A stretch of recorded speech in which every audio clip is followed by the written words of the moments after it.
2000 alberi arricchiscono il percorso vicentino della ciclovia Treviso-Stiglia. Oggi è proseguita la piantumazione tra Montegalda e Grisignano.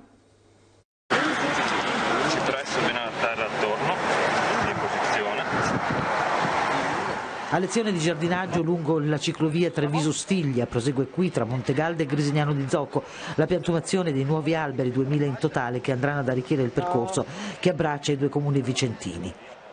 La Treviso-Stiglia è la diagonale verde del Veneto, vuole essere un paradiso per i ciclisti, per chi vuole stare all'aria aperta, e la Treviso-Stiglia collega 4 province e una serie di comuni molto numerosi, tra cui anche ha unito nella realizzazione il comune di Montegalda e Grisignano.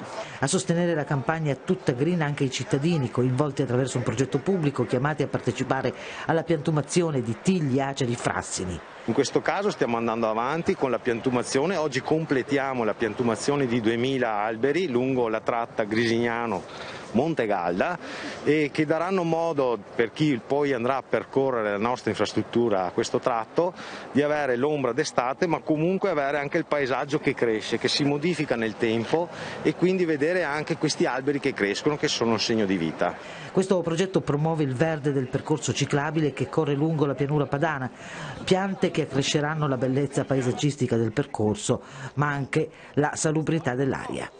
Abbiamo lavorato in collaborazione, questo è un percorso che unisce tanti comuni e ha unito anche nella realizzazione Grisignano di Zocco e Montegalda.